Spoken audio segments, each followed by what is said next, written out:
안녕하세요 여러분, 이두훈입니다. 제가 매일 아침 30분씩 뛰고 샤워를 한 다음에 일을 시작하는데 한국은 오늘 아침 8시 기온이 섭씨 25도가 넘었네요. 북반구는 점점 더워지는 것 같습니다. 그래도 파이팅 해야 되겠죠. 오늘은 여러분 질문 하나 드리는 것으로 시작할까요?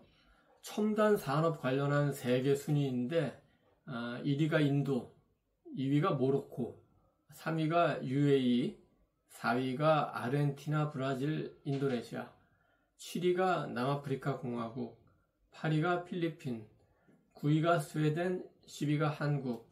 어떤 순위인지 아시겠어요? 바로 인구 대비 챗 GPT를 가장 많이 사용하는 나라 순서입니다. 인도는 45%, 모로코는 38%, UAE는 34% 등등으로 나와 있네요. 미국은 어디가 있을까요?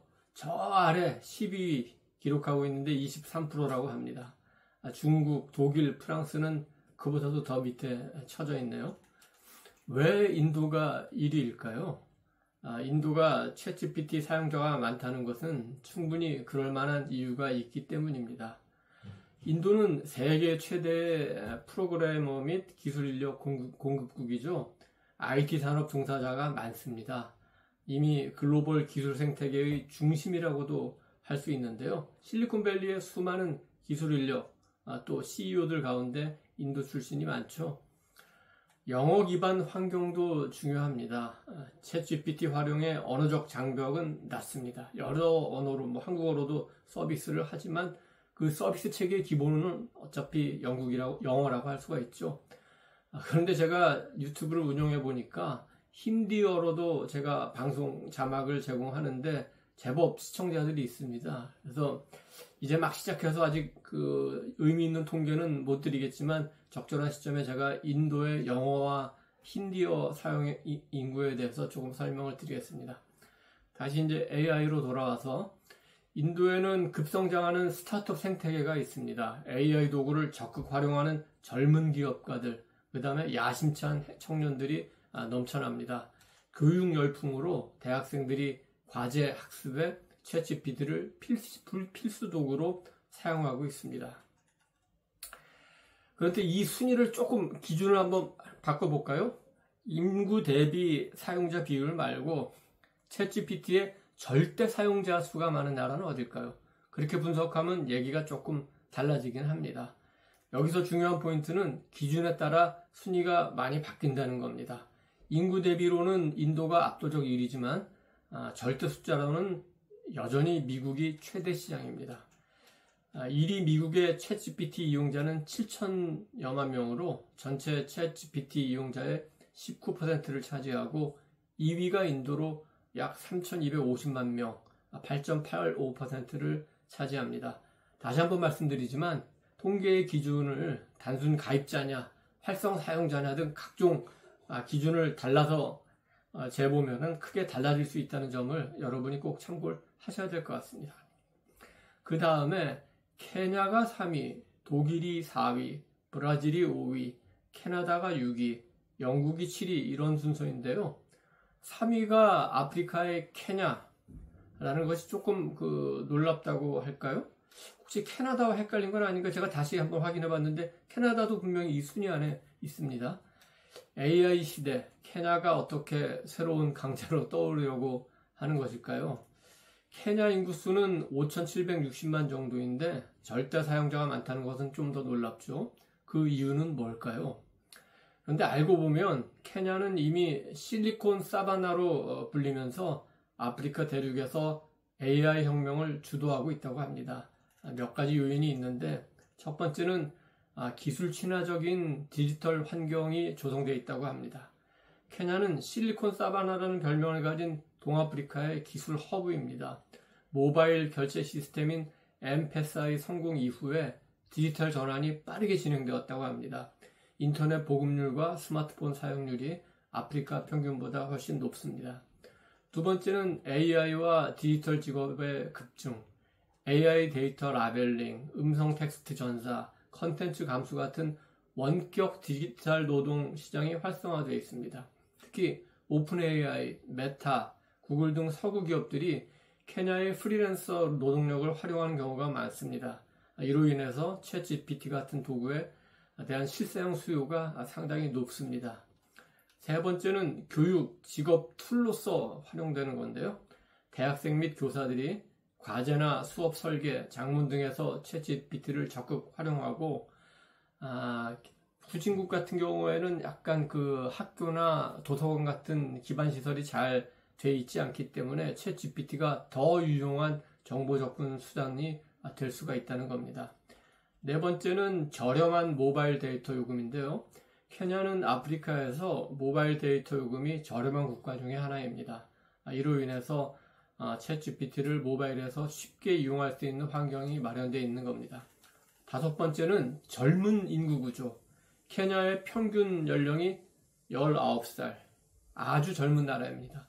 젊은 세대가 새로운 기술을 빠르게 수용하고 AI 도구에도 개방적인 태도를 갖고 있습니다.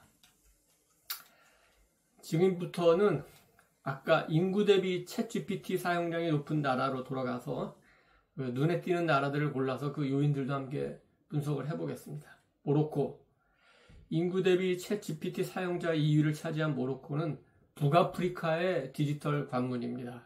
아랍어, 프랑스어, 영어, 3개 언어를 쓰는 환경에도 큰 이점이 있다고 볼 수 있겠죠. 유럽과의 근접성으로 디지털 문화가 빠르게 이전되고 수용되며 넓은 국토, 그다음에 더운 기후 때문에 온라인 교육, 원격 근무 시장이 확대되고 있습니다. UAE, 3위를 차지한 UAE는 정부 주도로 AI 산업 발전과 디지털 전환을 시도하고 있는 국가입니다. 세계 최초로 AI 장관을 임명한 나라이기도 합니다. 중동에서 AI 산업과 디지털화를 선도한다고 볼 수 있습니다. 고소득 전문직 종사자가 많고, 그래서 생산성 향상을 위한 도구 사용에 적극적이며, 영어 기반 고등교육, 유학 수요가 많아서 챗GPT 활용이 자연스럽다고 말할 수 있겠습니다. 인도네시아, 세계 4위 인구대국으로 청년층 비중이 매우 높습니다. 온라인 교육, 영어 학습, 중소기업 자동화 수요로 챗GPT 사용이 급등하고 있다고 합니다. 최근 중산층 확장에 따라서 IT 및 자기개발 수요가 증가하고 여기에 맞춰서 정부도 디지털 국가 전환 프로젝트를 추진 중이라고 합니다. 인도네시아에서는 주로 틱톡, 유튜브 등과 함께 생산성 향상, 그 다음에 컨텐츠 제작 보조용으로 챗GPT가 활용되는 것으로 분석됩니다. 필리핀, 영어 능력이 뛰어난 IT 프리랜서 국가입니다. 콜센터, BPO 산업 종사자들이 챗GPT를 업무 보조 수단으로 활용하고 있습니다. 또 반면에 AI로 인해서 콜센터 산업이 위협받는 측면도 생기니까 적극적으로 다른 직업 전환 기회를 찾기 위해서 챗GPT 학습 열풍이 부는 측면도 있다고 합니다. 대졸 청년들이 이력서 작성, 면접 준비, 유튜브 스크립트 작성 등에도 사용을 많이 하고 정부도 AI를 이용한 디지털 교육에 관심이 많다고 합니다. 아르헨티나, 남미 국가 중에서 가장 높은 AI 수용도를 보이는데요.